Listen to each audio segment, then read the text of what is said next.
June 7, 1917. 3:10 a.m. Flanders, Belgium. 80,000 men wait in muddy trenches.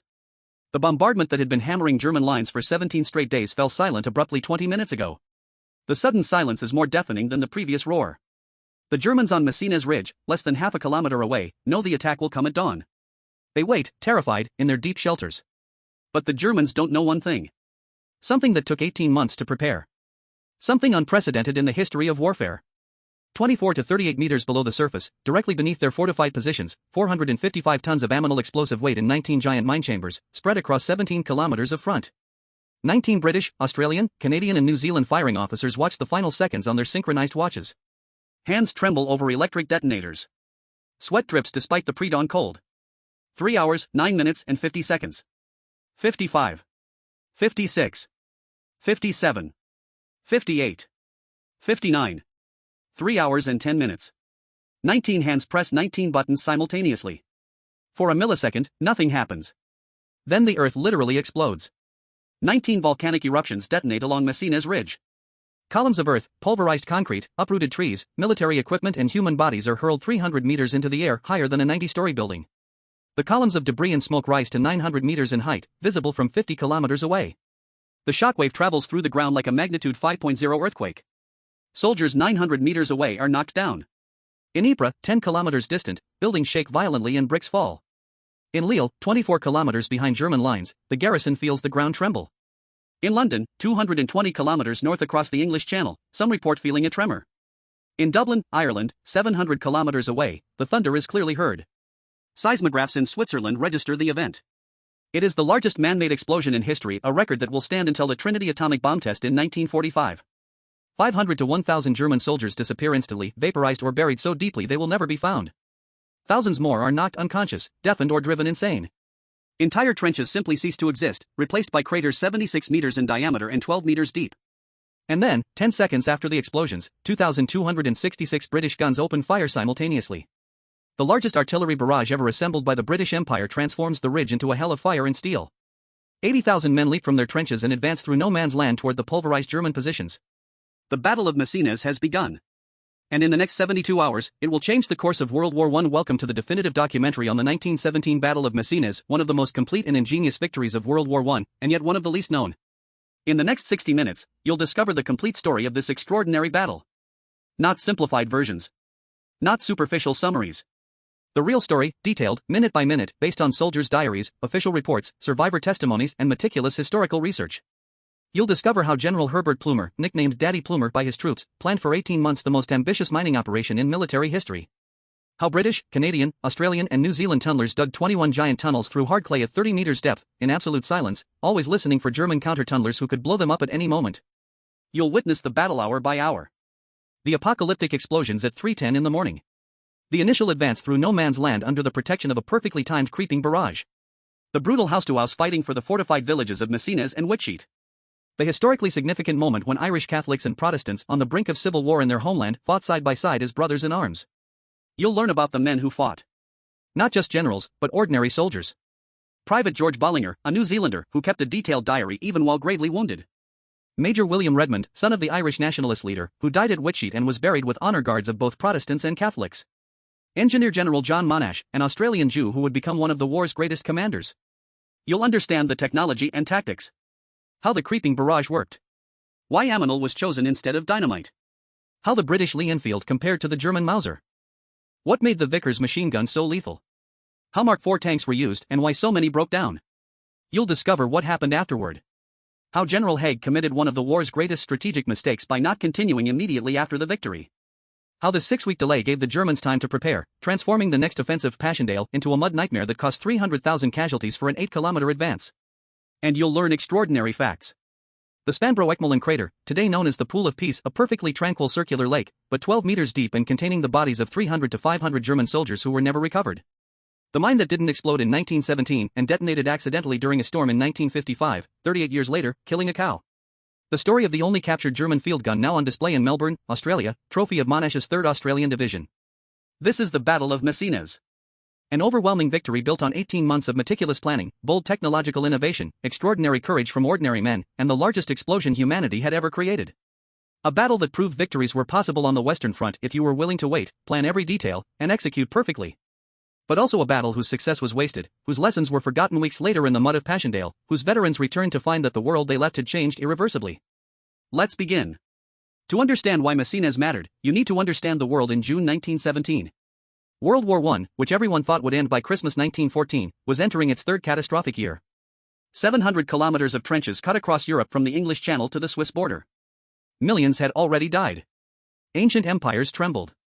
Entire societies were being transformed by industrial slaughter. And nobody knew how to end it. The year 1916 had been particularly devastating. Verdun, from February to December, 10 months of mutual massacre that cost 700,000 French and German casualties combined. The French summarized it in one phrase, "Ils ne passeront pas, they shall not pass." The Germans tried to bleed France to death at Verdun. It almost worked. It almost destroyed both armies in the process. The Somme, from July to November, the British attempt to relieve pressure on Verdun. July 1, 1916 remains the worst day in British military history, 57,470 casualties in a single day, including 19,240 dead. When the battle finally ended in November, over 1 million men on both sides had become casualties for a British advance of 10 kilometers that achieved no significant strategic objective. Now, spring 1917. The strategic picture was changing dramatically, but in ways that made the situation more desperate, not less. In March, the February Revolution toppled Tsar Nicholas II of Russia. The new provisional government promised to continue the war, but the Russian army was disintegrating. Mass desertions. Mutinies. Entire units simply abandoning the front and marching home. Germany realized it had perhaps 6 months, maybe a year, before Russia completely left the war, freeing millions of German soldiers from the Eastern Front to be sent west. In April, the United States finally entered the war on the Allied side. It seemed like a game changer, and it was, but not immediately. America had a tiny army in 1917, only 100,000 men. It would take months to recruit, train, equip and transport significant American troops to France. Perhaps not until spring 1918. The Allies needed to survive until then. Germany was betting everything on unrestricted submarine warfare, sinking any ship bound for Britain, trying to starve the British into surrender before the Americans arrived in force. In April 1917, German U-boats were sinking 880,000 tons of Allied shipping per month. Britain was weeks away from running out of food. For the British and French, the situation was simple and terrible. They needed to maintain pressure on the Germans, prevent them from exploiting the Russian collapse, hold on until American help arrived, but do it with exhausted armies, war-weary nations, and dwindling resources. And then came disaster. The Nivelle Offensive. General Robert Nivelle, the new French commander-in-chief, promised to break through German lines on the Aisne in 48 hours. It would be the decisive attack that would win the war. Nivelle was charismatic, confident, persuasive. He convinced skeptical politicians. He promised victory. On April 16, 1917, the Nivelle Offensive began. It was a catastrophic disaster. The Germans, warned by terrible French security, were ready. They had built defense in depth, pulled back from the front lines and let French bombardment fall on empty positions. When French infantry attacked, they walked into a slaughterhouse. In 10 days, 187,000 French became casualties. Gains were minimal. The French army broke. Not militarily, it broke psychologically. Mutinies broke out in May 1917. Approximately 40,000 French soldiers refused to participate in further offensive attacks. They didn't desert, they didn't go home. They simply said no to more suicidal ill-planned attacks. They would defend the trenches, but they wouldn't attack. "We are not sheep," they said. "We will not be massacred anymore." Nivelle was fired. Philippe Pétain took over, the hero of Verdun, who had said "Ils ne passeront pas" and had kept the promise. Pétain began reforms, better food, more leave, improved conditions, and end to wasteful attacks. But it would take months to restore French morale. During this time, the French army was essentially inoperative offensively. The burden of maintaining pressure on the Germans fell entirely on the British. Field Marshal Sir Douglas Haig, Commander-in-Chief of British forces, saw this as both opportunity and necessity. Necessity to relieve the demoralized French by keeping the Germans focused on Flanders. Opportunity to finally execute his strategic obsession, break through German lines in Flanders, advance to the Belgian ports of Ostend and Zeebrugge, main U-boat bases, and roll up the German line from north to south. But there was a problem. A big, literal, geographical problem. Messines Ridge. Since October 1914, almost 3 years, the Germans controlled this gentle but strategically dominant elevation in the Ypres salient. Ridge is almost a misnomer. Messines is not a steep ridge, but a rolling elevation rising only 60 to 80 meters above the surrounding plain. But in Flanders, where the land is flatter than a pancake, even this modest height absolutely dominates everything around. From the ridge, German observers could see every British movement in Ypres and the valleys below. They directed devastatingly accurate artillery fire on Allied positions, supply routes, troop concentrations. Holding the Ypres salient cost thousands of British casualties monthly even during quiet periods. The city of Ypres, once a beautiful Flemish medieval town, had been reduced to rubble. Any offensive from Ypres north toward the ports would be flanked and observed from Messines Ridge to the south. It would be impossible. The ridge had to fall first. And the man to do it was Herbert Plumer. General Sir Herbert Plumer took command of the British Second Army in May 1915. At 58, he was considered old. Short, portly, with a robust white mustache and bulging eyes that earned him the nickname Daddy Plumer. He didn't look like the stereotype of a dynamic general. But Plumer was different. Methodical. Cautious. Deeply concerned with his men's casualties. Willing to wait until every detail was perfect before attacking. His soldiers loved him because they knew he wouldn't waste them. And Plumer had an idea. A bold, ambitious, technologically innovative idea that would take 18 months to execute. He would mine the entire Messines Ridge. Not a few mines. Not a few dozen kilos of explosives under individual strongpoints that had already been done. Plumer proposed 21 giant mines dug simultaneously along 17 kilometers of front, each containing tens of thousands of kilos of explosives, totaling almost 500,000 kilos. When they detonated simultaneously, they would obliterate the entire German line along the ridge. Then, while survivors were still stunned, a massive artillery barrage would fall, followed by 9 divisions of attacking infantry advancing under protection of a perfectly timed creeping barrage. All objectives would be limited but achievable only 3 kilometers deep. No grandiose dreams of breakthrough. Just capture the ridge, consolidate, hold against counterattacks. It was ingenious. It was bold. And it would require extraordinary patience. In January 1916, work began. Night of June 6 to 7, 1917. The eve. 18 months of preparation was reaching its climax. 21 mines were complete tunnels extending 600 meters through hard blue clay, 30 meters below the surface, each mine chamber loaded with tons of ammonal. Tunnelers had worked in absolute silence, always listening for German counter-tunnelers. Brutal underground fighting had occurred in the depths, pistols, knives and shovels in dark chambers 30 meters below. Some tunnelers were buried alive in collapses. Others were gassed when tunnels pierced pockets of underground gas. But now, finally, the mines were ready. 2 were deliberately abandoned due to water infiltration and fear of German discovery. That left 19 armed mines, connected to electric detonators and firing posts well behind British lines. The preliminary bombardment, which began on May 21, had finally fallen silent at 2:50 in the morning. 17 days of uninterrupted fire, more than 3.5 million shells fired on German positions. Barbed wire cut. Trenches demolished. Concrete pillboxes cracked. German batteries destroyed or suppressed. Messines Ridge had been transformed into a lunar landscape. Now, silence. The most deafening silence of the war. 80,000 men from 9 divisions waited in frontline trenches or just behind. Each man carried 30 kilos of equipment, Lee-Enfield rifle, bayonet, 220 rounds of .303 ammunition, Mills grenades, entrenching shovel, gas mask, emergency ration, canteen, first aid kit. Many also carried boards, rolls of barbed wire, pickets, sandbags, everything needed to consolidate captured positions. They knew the attack would come at dawn. They had trained for weeks. They knew their objectives. Each platoon, each squad knew exactly where to go and what to do. Detailed maps. Meticulous instructions. Minute-by-minute schedules. But they also knew what normally happened when you left the trenches. Somme. Arras. So many battles where the first wave was massacred by German machine guns before crossing 50 meters. Some had written final letters. Chaplains had offered communion. Men checked weapons one last time, adjusted steel helmets, smoked cigarettes, the embers dotting the darkness. In German trenches, 500 meters away, the defenders also knew. The 17-day bombardment had been unbearable. Thousands were already dead or wounded. Survivors were exhausted, starving, traumatized. Deep shelters had collapsed, burying entire garrisons. Supplies weren't getting through, routes were constantly shelled. German artillery was largely silenced. But they were soldiers. They would man their positions. They would bring MG-08 machine guns from deep shelters. They would wait for the British barrage, then surface when it passed and shoot the attacking infantry waves. It was what always happened. Except this time, something different was about to happen. Something that had never happened before. Something beyond their understanding or experience. 30 meters beneath their feet, 455 tons of death waited. The Germans had detected British tunneling. They had dug counter-tunnels. They thought they had neutralized the threat. They were wrong. They had no idea of the scale of what was coming. The eastern sky began to lighten. First a gray line on the horizon, then soft pink, then orange.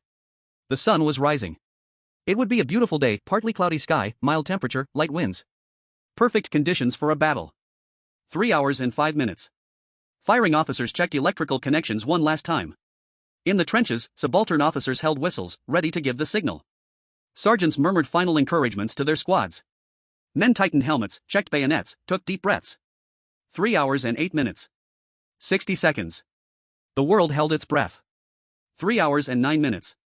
30 seconds. 20. 10. 3:10 in the morning. June 7, 1917. 19 officers pressed 19 buttons. And the earth exploded. Before we continue with the minute-by-minute battle, a quick pause. If you're enjoying this detailed documentary on the Battle of Messines, you'll love the rest of this channel's content. We create complete, meticulously researched military and historical documentaries, without simplifications, without abbreviated versions. The real story, detailed, based on primary sources, soldiers' diaries, official reports. We've already covered battles like Stalingrad, Kursk, Midway, Waterloo, Gettysburg, and dozens of others. Each video is a complete documentary of 45 to 90 minutes. Not 10-minute clips. Not superficial summaries. The complete story. If this interests you, please subscribe to the channel and turn on notification bells. This helps the algorithm tremendously to recommend these videos to other people who, like you, want real and detailed military history, not simplified versions. And if you really want to support this work, consider becoming a channel member or supporting via Patreon. Links in the description. Members receive early access to new videos, exclusive behind-the-scenes content, and your name in the credits. Your subscription and support make it possible to dedicate dozens of hours of research and production to each video. Each documentary like this requires reading hundreds of pages of historical sources, organizing detailed chronologies, fact-checking, creating scripts, producing visuals. It's a labor of love, but support makes it possible to continue doing this full-time. So please, if you haven't already, subscribe, turn on the bell, and if you can, consider supporting financially. Thank you very much.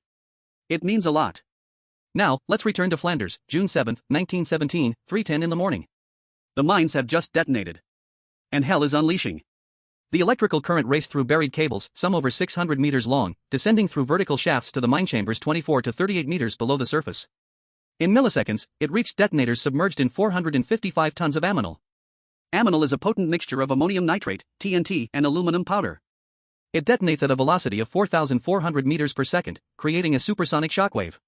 The temperature at the explosion center reaches 3,000 degrees Celsius. Pressure reaches 300,000 atmospheres. Rocks, clay, concrete, steel, human bodies, everything is instantly vaporized or hurled into the air. Spanbroek-Molen. The largest mine. 41,000 kilos of ammonal. When it detonated, it instantly created a spherical vacuum cavity underground. The earth above collapsed and simultaneously was hurled upward. A column of earth, rock, military equipment, and human bodies shot 300 meters into the air. The resulting crater measured 76 meters in diameter and 12 meters deep. Hill 60.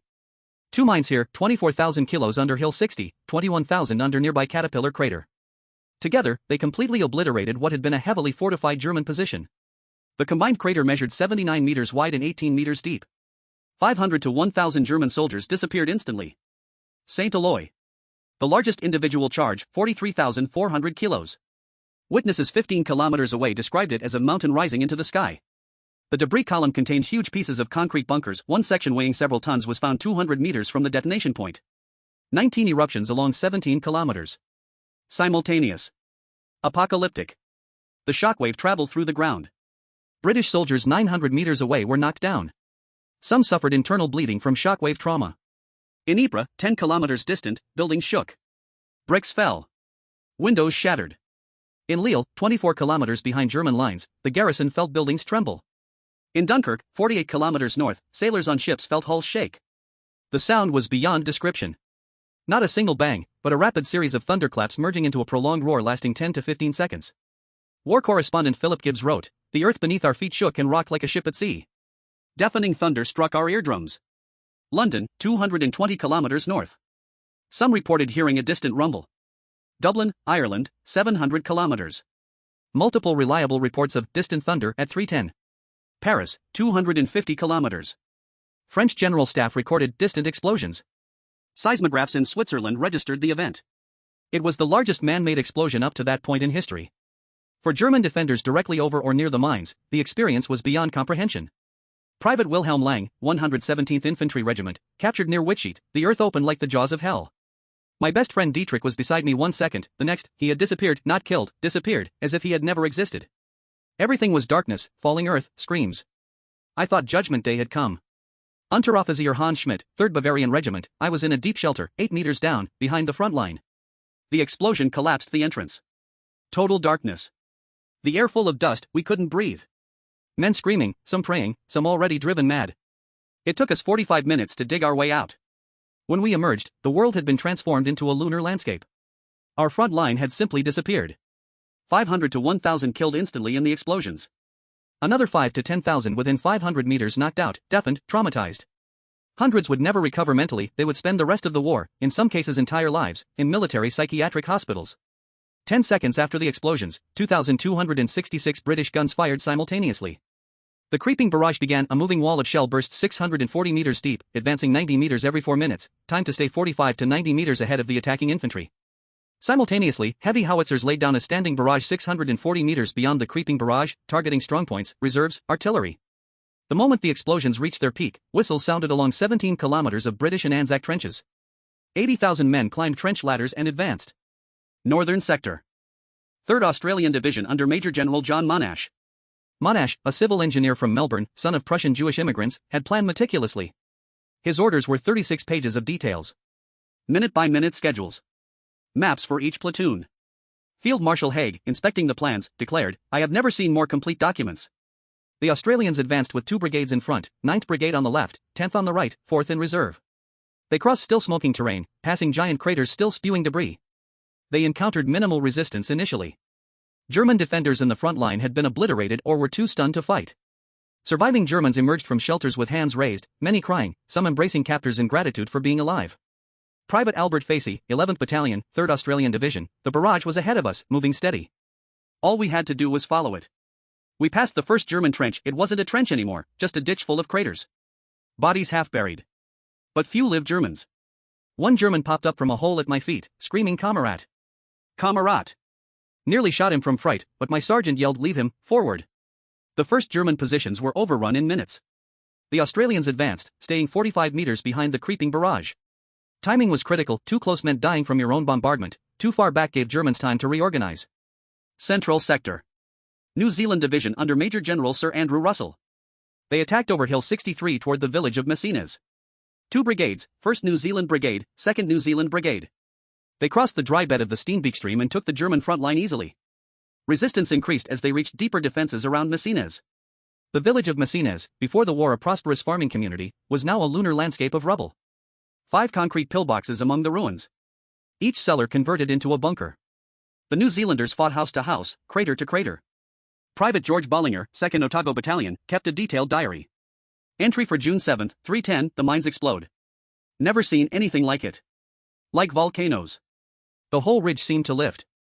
3:15, we go over. Cross first German trench, demolished, bodies buried. Some prisoners, dazed.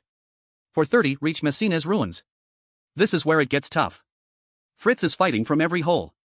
We lose Lieutenant Andrews to sniper fire. 6 o'clock still fighting through the village.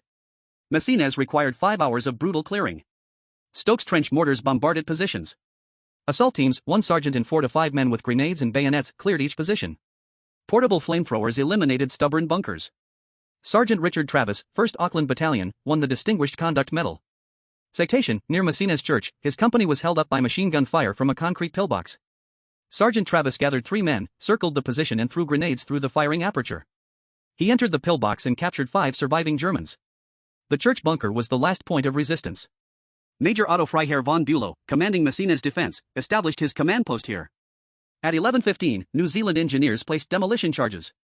The explosion collapsed part of the structure. Von Bülow and 23 survivors emerged, hands up. Von Bülow, covered in dust but dignified, formally surrendered his sword to Captain Donald Lindsay. Central South Sector. In one of the war's most symbolically powerful moments, the 36th Ulster Division, Protestants, and the 16th Irish Division, Catholics, attacked Whitsheet side by side. Ireland was on the brink of civil war. The Home Rule Bill had passed but was suspended.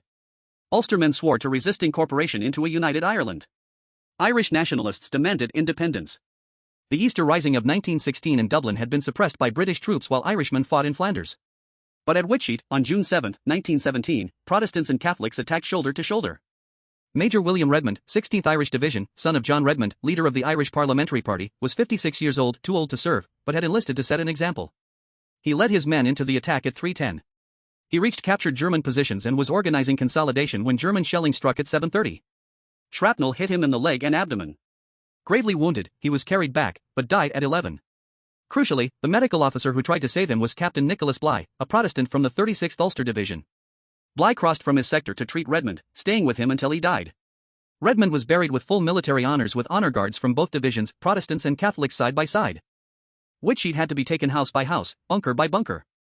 Grenades thrown into cellars. Flamethrowers eliminating bunkers. Demolition teams blowing up pillboxes. Sergeant Jack Moyney, 9th Royal Dublin Fusiliers, 16th Division, the village was hell. There were no streets, just craters and piles of bricks. The Germans were in every hole. You'd clear one cellar, turn your back, and machine guns would open fire from other rubble behind you. We advanced 20 meters at a time, always under fire. By 8, Whitsheet was surrounded. By 9, it had fallen. Both divisions reached the Oestavern line beyond. Over 600 prisoners captured in the village. 11 field guns. 40 machine guns. Large quantities of ammunition. Cost, 2,500 combined casualties, including 600 dead. But they had conquered one of the most heavily defended points. Southern Sector. X-Corps 41st, 47th, 23rd Divisions attacked the southern flank and Ploegsteert Wood. Resistance was tougher. The southern flank was less affected by the larger mines, and the dense forest provided cover. Heavy fighting in Grand Bois. Well-positioned German machine guns required careful suppression. But relentless pressure and superior numbers prevailed. By 9:30, even southern positions were in British hands. By around 6 in the morning, just 3 hours after 0 hour, all initial objectives had been captured along the entire 17-kilometer front. The Black Line, first objective, and Blue Line, second objective, were in Allied hands. Messines Ridge, overlooking British lines for 3 years, had finally fallen. Allied casualties were surprisingly light, estimated at 3,000 to 4,000 in this initial phase. German casualties were catastrophic, thousands killed in the explosions and bombardment, over 7,000 captured in the first hours, entire units destroyed or disintegrating. Breakfast time saw Allied positions solidly established along the ridge. Consolidation groups moved up, engineers digging new trenches, artillery pulling guns forward, carriers supplying the line, medical teams evacuating wounded. Barbed wire being laid. Captured machine guns turned on former owners. The impossible had happened. A 3-kilometer advance in 3 hours. With acceptable casualties. On the Western Front, where advances were measured in meters and cost tens of thousands of lives, this was extraordinary. But the battle was far from over. The initial success was overwhelming, but General Plumer had no intention of stopping. The plan called for a second advance to capture the Oestavern Line, Green Line and Red Line on the maps, another 900 to 1,400 meters beyond, securing the entire ridge and its rear slopes. Fresh divisions and reserve brigades now moved through captured terrain, passing exhausted troops from the first assault. The 4th Australian Division, held in reserve, was ready to exploit. Mark IV tanks, 72 of them roared forward, though many were already broken down or stuck in cratered terrain. The Mark IV tanks were extraordinary but deeply problematic machines. Developed in secrecy as landships to break the trench deadlock, they were revolutionary but primitive. Specifications: 28 tons, 8 to 12 mm armor, 105 horsepower Daimler engine, maximum speed of 6 km per hour on flat terrain, less than 2 on rough ground. Crew of 8 men crammed into a claustrophobic, noisy, suffocating interior. Internal temperature could reach 50 degrees Celsius. Engine fumes caused nausea and fainting. No suspension, every bump was brutally transmitted to the crew. Armament: male version had 2 6-pounder guns and side sponsons plus 3 Hotchkiss machine guns, female version had 5 machine guns. Operational range, only 25 kilometers before running out of fuel. Mechanical reliability, terrible. Half broke down before reaching the battlefield. But when they worked, they were terrifying. Capable of crossing 3.5-meter trenches, crushing barbed wire, resisting machine gun fire, and supporting infantry with devastating firepower. The problem: Messines' cratered terrain was a nightmare for tanks. Many got stuck in shell craters or mechanical breakdowns. Of the 72 that started, only 20 were still operational by noon. Between 9 and noon, the German High Command reacted with shock and fury. Field Marshal Crown Prince Ruprecht, commanding the army group, ordered immediate counterattacks to retake the ridge. Eingrief Divisions, 35th Division and 3rd Bavarian Division, held in reserve 8 to 10 kilometers back, began moving forward. But it was disorganized. British artillery bombarded approach routes, causing casualties before troops reached the front. German communications were cut, commanders didn't know the real situation. Units arrived piecemeal, uncoordinated. Local counterattacks were launched between 9 and noon, mainly near Whitsheet and on the southern flank. German infantry advanced in dense formations, only to be massacred by British artillery and machine guns. The few who reached Allied positions were repelled in close combat. Lieutenant Gerard, 40th Division, reported German prisoners captured during these counterattacks were demoralized beyond belief. They made many fruitless attempts to hug us. I never saw men so demoralized. They came like beaten animals, cringing. Some fell to their knees begging for their lives. At 3:10 in the afternoon, the second advance was launched. Fresh brigades attacked, supported by a new creeping barrage. Objectives: capture the Oestavern line and consolidate the ridge's eastern slopes. Resistance was tougher now. German Eingriff divisions had arrived, fresh troops, not stunned by the mine effects. Heavy fighting in Oestavern Wood, Oestavern Line, Battle Hill on the northern flank. But the outcome was never in doubt. Superior numbers, artillery superiority and German exhaustion ensured Allied advance. By 1700, the Oestavern Line was in Allied hands. When twilight fell, the entire Messines Ridge was in British and Anzac hands. A 3-kilometer advance along 17 kilometers of front. By Western Front standards, an extraordinary success. Day 1 results: all objectives captured, ridge and villages taken, over 7,000 German prisoners, 67 guns captured. Allied casualties, 8 to 10,000. German casualties, 15 to 20,000, including those killed in the explosions. The night saw frantic consolidation. Digging trenches. Pulling artillery forward. Bringing up supplies. Working parties carrying ammunition, water, rations. Medical teams working by lantern light evacuating wounded. Engineers repairing roads. Germans shelled newly captured positions during the night, but without previous power, much artillery had been destroyed. Local night counterattacks were repelled. And at the Spanbroek-Meulen crater, something strange was happening. The giant crater, 76 meters in diameter and 12 deep, was filling with water. The Flanders water table, pierced by the explosion, was seeping in. During the night, the crater transformed into a lake. Private Thomas Hope, 171st Tunneling Company, visited the site in the afternoon. His diary: the crater is beyond words. It looks like a wound in the earth. The sides are steep, almost vertical. The bottom is already filling with water, a lake is forming. We saw what might have been a human arm protruding from the side, but we didn't go down. It's strange. The battlefield around is still smoking, bodies being collected. But the crater itself is almost peaceful. The water at the bottom reflects the evening sky, red and purple clouds. Birds are circling above. How did they survive? Everything else is dead. It feels like the end of the world. Years later, the crater would be purchased by Reverend Philip Tubby Clayton and transformed into a memorial. He named it the Pool of Peace. Today it's one of the most serene sights on the Western Front, a perfectly round circular lake, surrounded by grass and trees. But the water is surprisingly deep at 12 meters, and the bodies of 300 to 500 German soldiers killed instantly still remain there, buried in the mud walls. They were never recovered. The crater was considered too unstable. So they remain, below the peaceful surface, a permanent and unintended cemetery.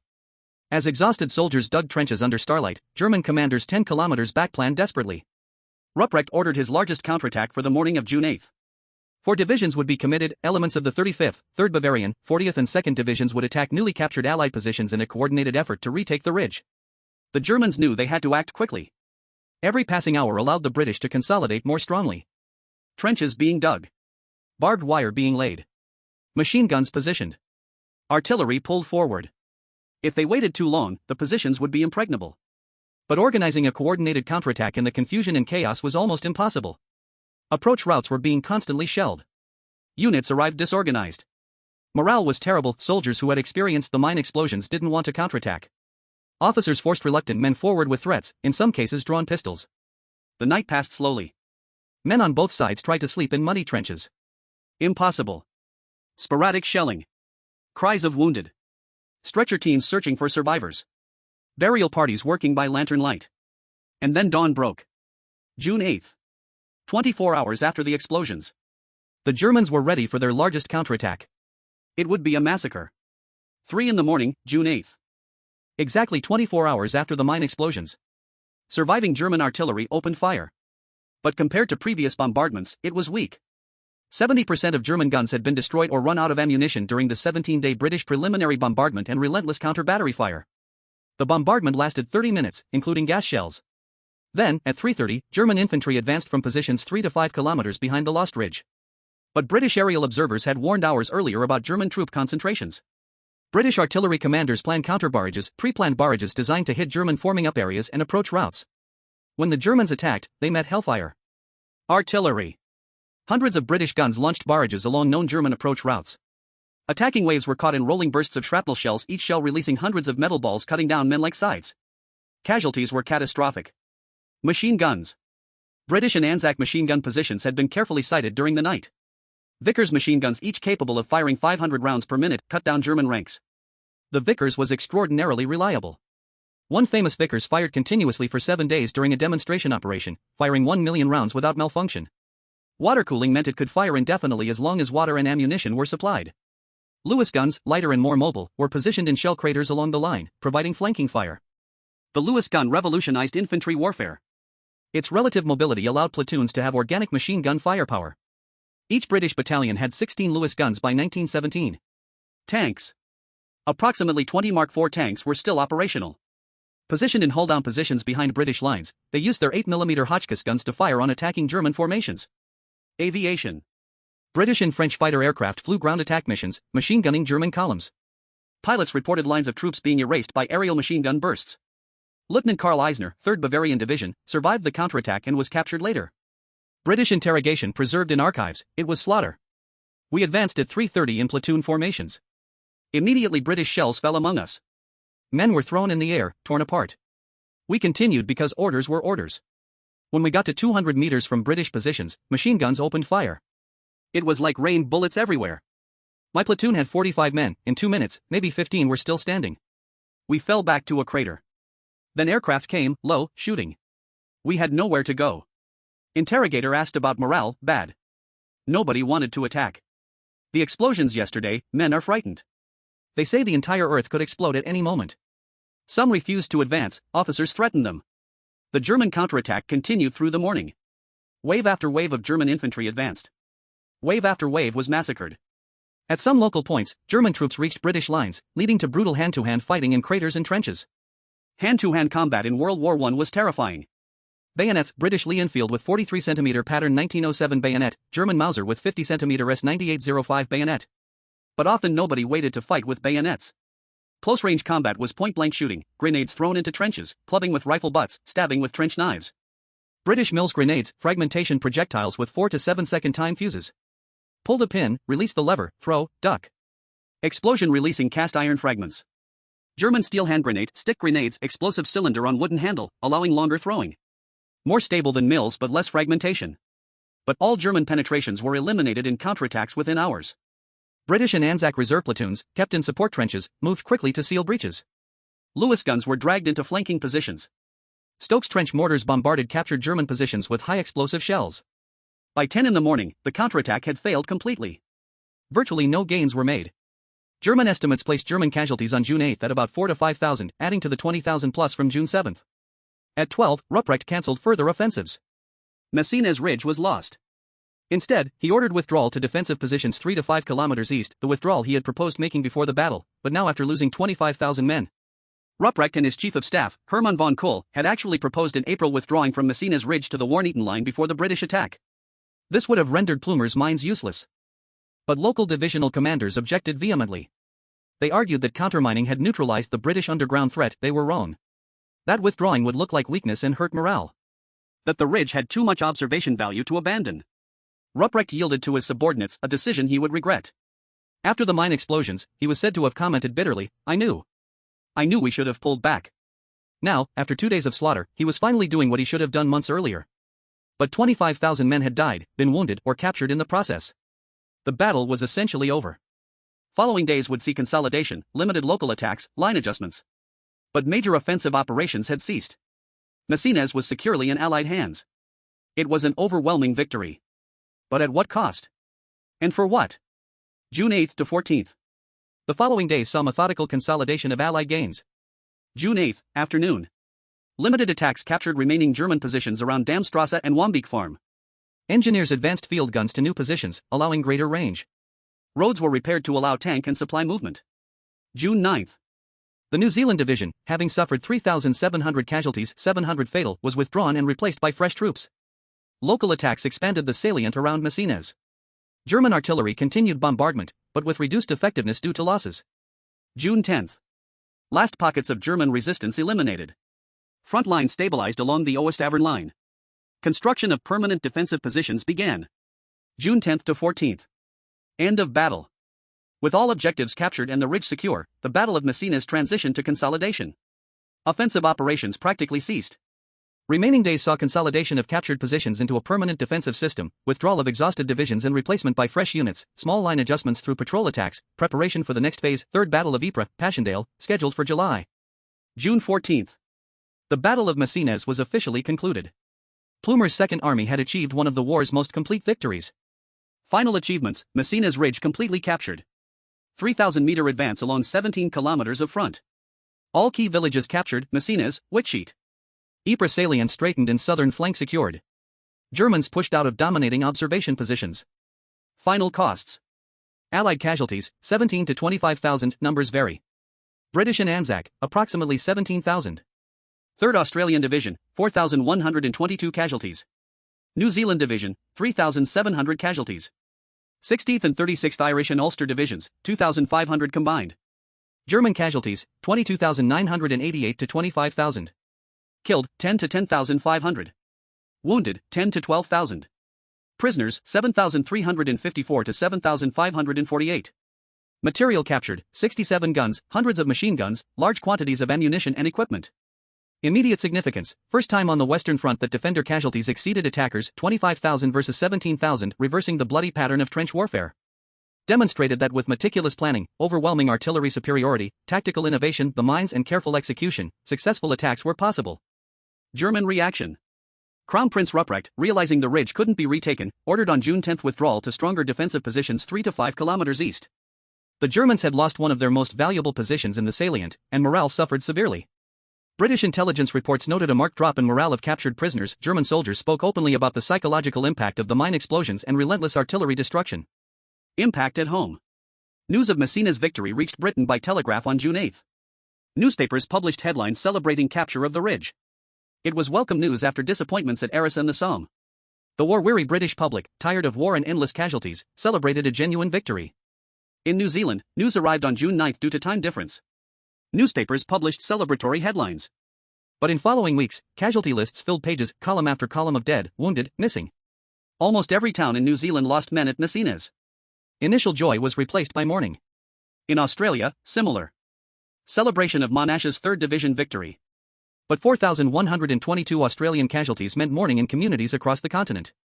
In Ireland, capture of Whitsheet by Ulster and Irish divisions fighting side by side became a talking point for those hoping for reconciliation. British and Irish newspapers celebrated comradeship and arms transcending religious and political differences. But the story is more complex. Many Irish veterans returned to find communities still deeply divided. The Irish War of Independence, 1919 to 1921, and Irish Civil War, 1922 to 1923, soon eclipsed these memories. And then came the critical question, what to do next? Plumer argued for continuing immediately to Passchendaele Ridge. He argued that German morale was broken, that a golden opportunity existed to push to Passchendaele while the Germans wavered. His corps commanders agreed.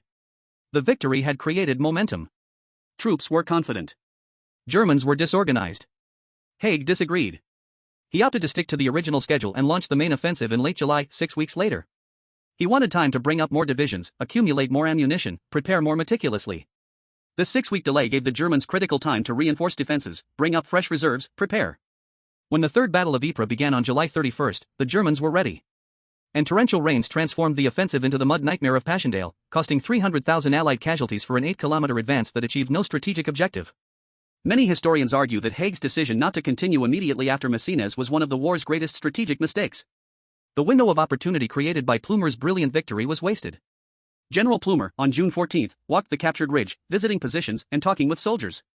His staff found him looking across the ridge toward Passchendaele Ridge, visible in the distance through the haze. "We can have it," he said. "We can take Passchendaele now, immediately. The Germans are wavering. But Haig won't allow it. He wants to wait until July. In July, they'll be ready. And our men will pay the price." He was right. 2 months later, those same soldiers would be drowning in Passchendaele's mud. Battle of Messines, June 7 to 14, 1917. Final result. Territory, Messines-Whitsheet Ridge completely captured. Advance of approximately 3 kilometers in depth along a 17-kilometer front. By Western Front standards, where advances were often measured in hundreds of meters, this was extraordinary. Casualties, first time on the Western Front that defensive casualties exceeded the attackers. Germans, 23 to 25,000. Allies, 17 to 25,000. Numbers vary depending on source and whether they include only combat casualties or also disease and accidents during the period. Tactical significance, demonstrated that successful attacks were possible with meticulous planning, adequate preparation time, overwhelming artillery superiority, technological innovation, the mines, and precise execution. Concept of combined arms warfare, artillery, infantry, tanks, mines, aviation working in perfect coordination. Strategic significance, elimination of a German-dominating position that had threatened Ypres since 1914. Southern flank of Ypres salient now secure, allowing northern offensive toward Belgian ports. Forced Germans to move reserves from Arras and Aisne, relieving pressure on the French who were dealing with mutinies. Psychological significance, for Allies, proof that victories were possible, restoring confidence after disappointments. For Germans, severe blow to morale, mine explosions created lasting psychological terror, soldiers fearing the earth could explode at any moment. Tactical lessons, massive but controlled preliminary bombardment, not revealing intentions weeks beforehand. Perfectly timed creeping barrage. Limited but achievable objectives. Rapid consolidation of gains. Effective counter-battery silencing enemy artillery. Air superiority allowing reconnaissance and ground attack. Lessons not learned, the most important lesson, exploit immediately after victory while the enemy is disorganized, was ignored by Haig. 6-week delay gave Germans time to prepare, transforming Passchendaele into a massacre. Long-term consequences, Messines was a prelude to Passchendaele, but also a prelude to tactical changes that would finally win the war in 1918. Concepts tested at Messines, combined arms coordination, creeping barrage, limited objectives, rapid consolidation, would be refined and applied in the victorious final offensives of 1918. John Monash, whose meticulous planning at Messines impressed even Haig, would be promoted to command the entire Australian Corps in May 1918. He would apply Messines' lessons on a larger scale. Battle of Hamel on July 4, 1918, perfectly executed attack capturing all objectives in 93 minutes. Battle of Amiens on August 8, 1918, the Black Day of the German Army, the beginning of the end. Breaking of the Hindenburg Line in September 1918. Many historians consider Monash the best corps commander of the war. Military historian Basil Liddell called Monash the most complete commander of World War I. His tactics, refined at Messines, helped win the war. Plumer continued commanding with competence. When Passchendaele turned into a nightmare in September-October 1917, Haig finally gave the offensive to Plumer, who conducted more limited and successful operations, though still bloody. In 1918, Plumer commanded brilliantly during the final 100 days offensive that ended the war. But Messines remained his masterpiece. Most complete victory. Most meticulous planning. Most perfect execution. Proof that care, patience, and attention to detail saved lives and won battles. And the mines? 19 of 21 mines exploded as planned. 2 were deliberately abandoned due to water infiltration. But there were more. 4 additional mines had been dug but were not detonated on June 7 for various reasons: location, timing, tactical decisions. These mines remained buried, loaded, forgotten. 1 exploded during a storm in 1955, 38 years later, killing a cow. Others may still be there, deeply buried under Flemish farms, towns, roads. 400 tons of dormant explosives. Waiting. Why was Messines so successful when so many other Western Front offensives failed catastrophically? First, preparation time. 18 months. Plumer started digging mines in January 1916. He refused to be rushed. He insisted every detail be perfect. Contrast with the Nivelle offensive. Nivelle had 6 weeks of preparation and it was a disaster. Time allows meticulous planning, adequate training, resource accumulation. Second, limited objectives. Plumer didn't dream of breakthrough or decisive advance. His objective, capture Messines Ridge 3 kilometers deep and hold it. Achievable. Realistic. Contrast with the Somme, where objectives were to break through German lines and advance dozens of kilometers on the first day. Unrealistic objectives lead to unrealistic plans and massacres. Third, overwhelming artillery superiority. 2,300 guns, 1 for every 6 meters of front. 17-day preliminary bombardment destroyed German fortifications, cut wire, suppressed artillery. Perfectly timed creeping barrage protected attacking infantry. Effective counter-battery silenced German guns. Artillery won Messines as much as the mines. Fourth, technological innovation, the mines. The mine explosions were psychologically devastating as much as physically. They created shock and chaos that paralyzed German defense in the critical initial hours. But they also required extraordinary patience: 18 months of silent digging, always with risk of discovery.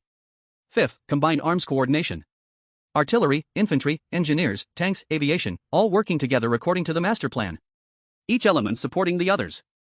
Contrast with earlier attacks where infantry was simply sent across no man's land without adequate support. Sixth, infantry training and preparation.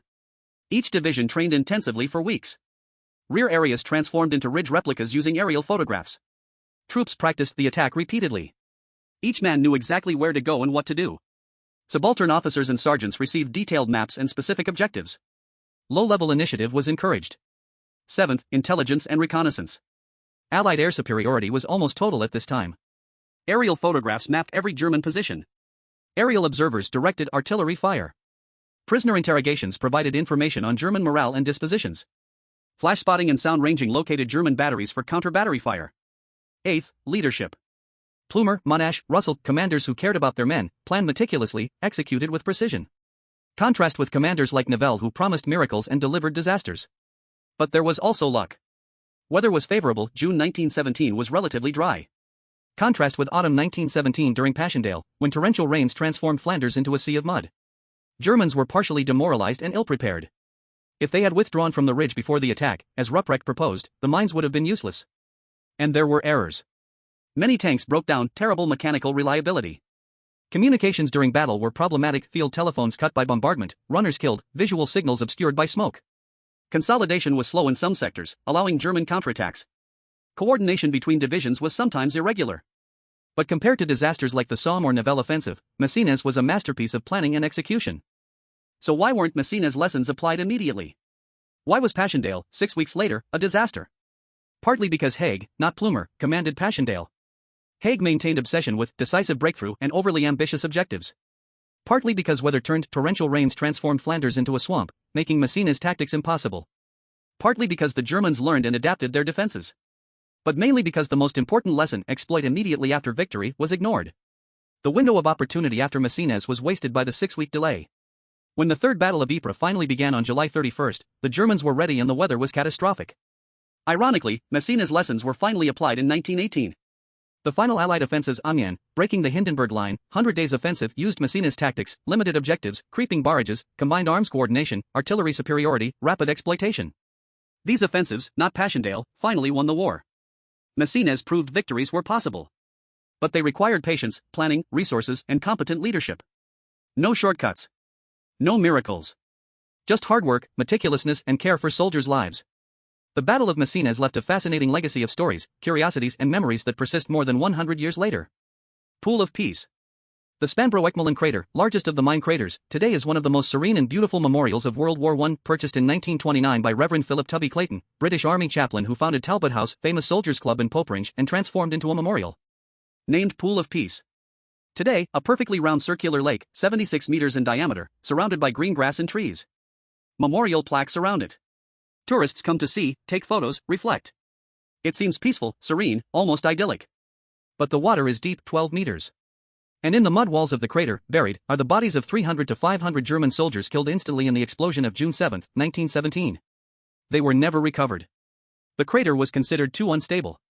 So they remain, over a century later, an unintended cemetery.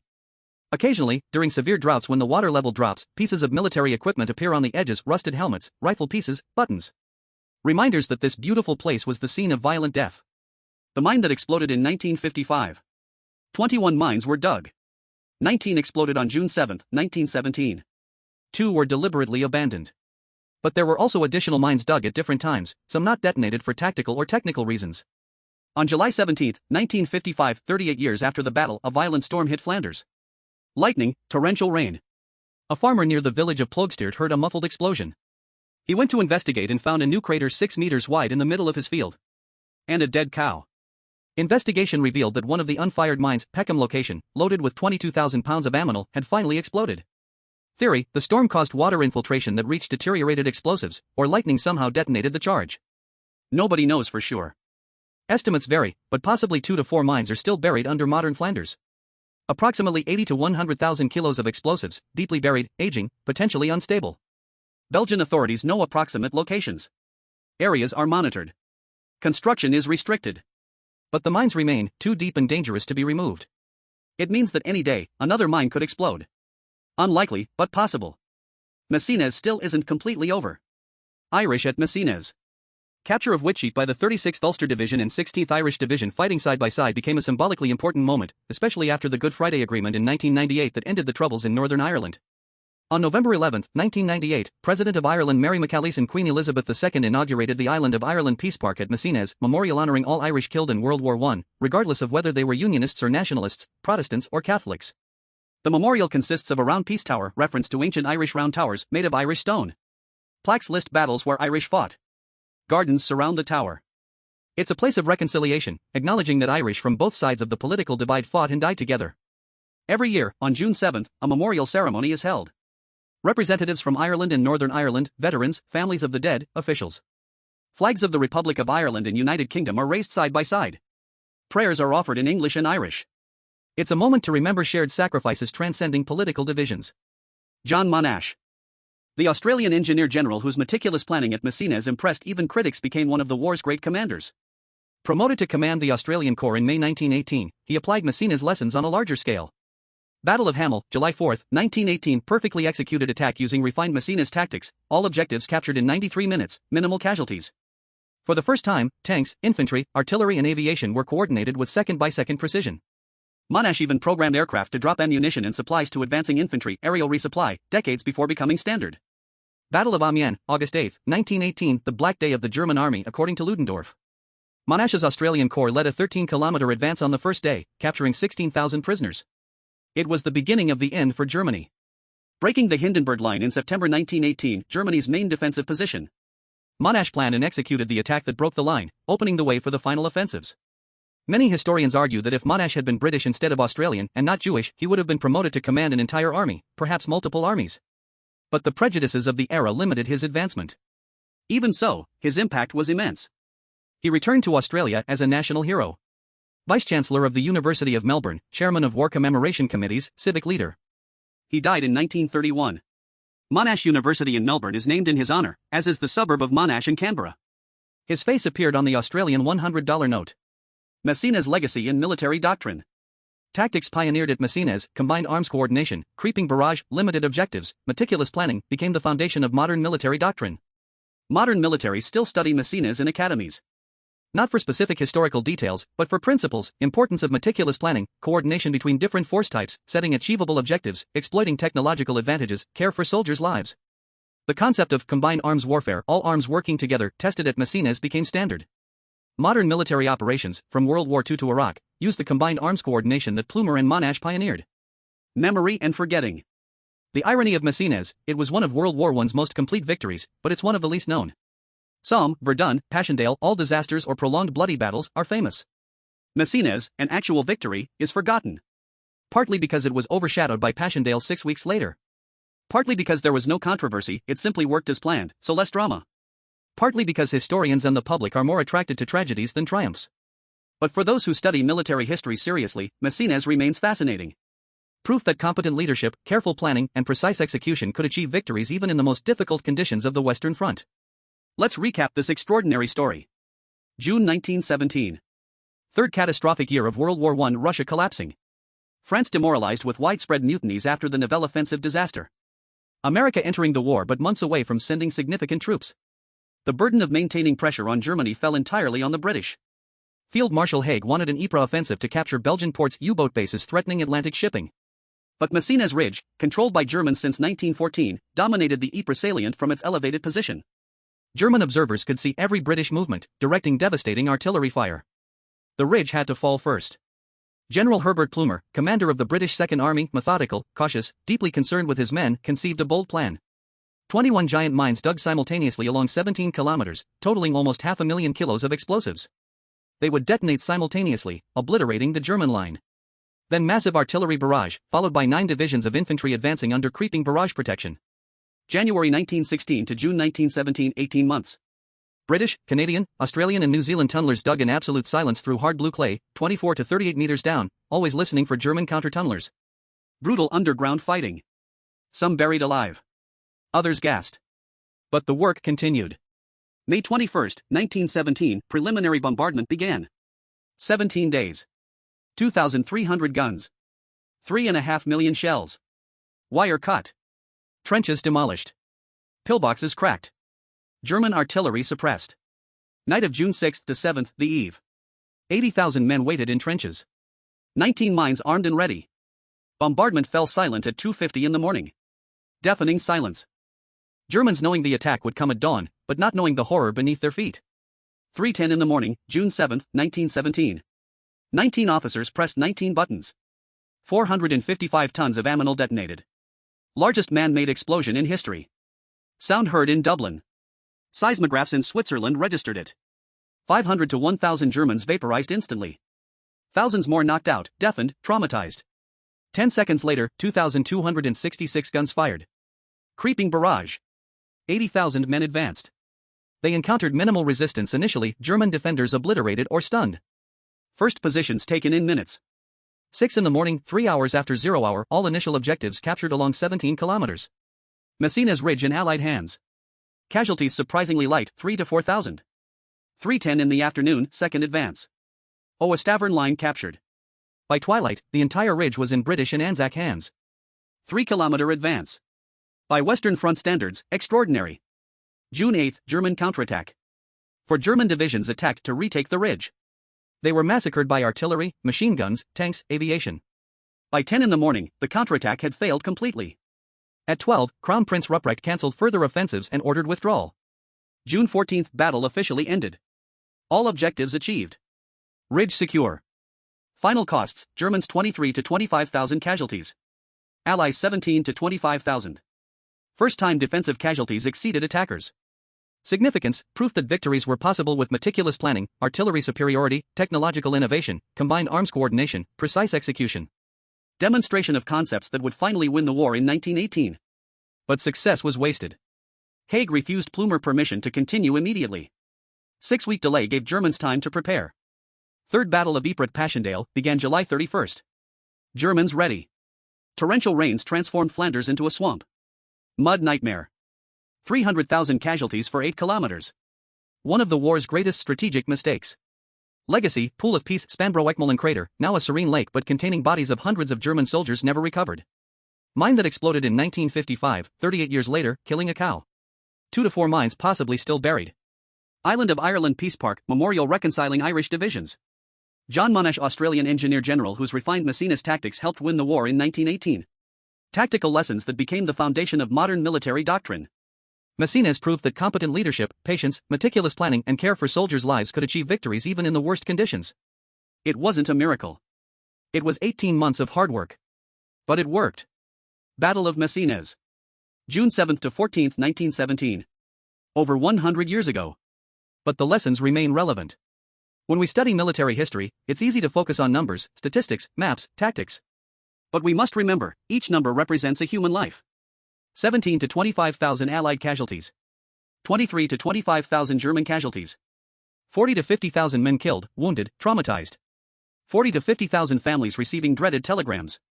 Wives becoming widows. Children becoming orphans. Parents burying sons.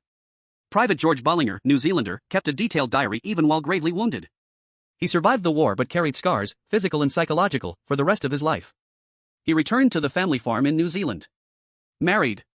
Had children. Lived to 80. But he never talked much about the war with his family. It was too painful. Major William Redmond, son of the Irish nationalist leader, died at Whitchie trying to set an example for young Irishmen. He was buried with honor guards of both Protestants and Catholics. But he died without seeing the Irish reconciliation he hoped for. War of independence and civil war would follow. Wilhelm Lang, German soldier who saw his best friend Dietrich disappear in the explosion. He survived the war as a prisoner. He returned to devastated, defeated, humiliated Germany. He lived through the Weimar Republic, the rise of Nazism, World War II. He carried memories of June 7, 1917 until he died in the 1960s. Herbert Plumer, general who planned a brilliant victory but saw lessons ignored weeks later at Passchendaele. Elevated to Viscount in 1929. Died in 1932. Considered one of the best British commanders, but less famous than more aggressive commanders like Haig. John Monash, Australian Jewish engineer general who applied engineering principles to war and saved countless lives through meticulous planning. National hero in Australia. But he faced anti-Semitism and prejudice against colonials from upper-class British officers. All these men, from all sides, thought they were fighting for a just cause. British and Allies fighting to defend Belgium, stop German aggression, protect democracy. Germans fighting to defend the fatherland, protect Germany's position in Europe, resist surrounding enemies. All were trapped in a system that had spiraled out of control. A system of alliances, automatic military mobilizations, extreme nationalisms, imperial pride that transformed the assassination of an archduke in Sarajevo into a global conflagration killing 17 million. Messines was a brilliant victory. But for what? The ridge was captured. And then? The war continued for 18 months. Hundreds of thousands more died. It finally ended in November 1918 not by decisive battlefield victory, but by internal German collapse, hunger, exhaustion, revolution. 21 years later, it all started again. World War II. Even more devastating. 60 million dead. And after World War II, Cold War, proxy wars, endless conflicts.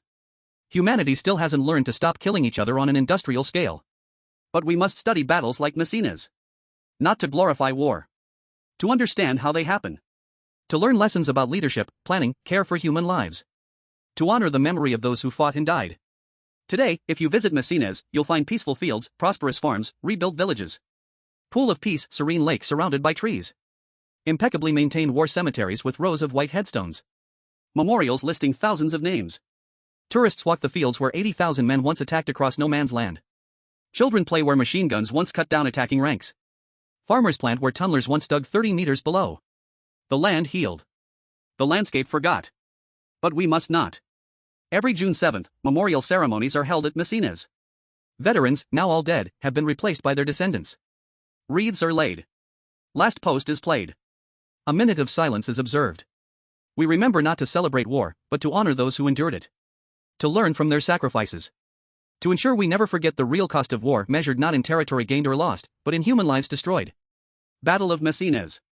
Largest explosion before the atomic bomb. Brilliant victory. But also a story of lives lost, opportunities wasted, lessons forgotten. A story that must be told. And remembered. Thank you for watching this complete documentary. If you learned something, if it made you think, please share it with others. Subscribe to the channel for more detailed historical documentaries. And remember those who fought at Messines on all sides, all human, all deserving to be remembered.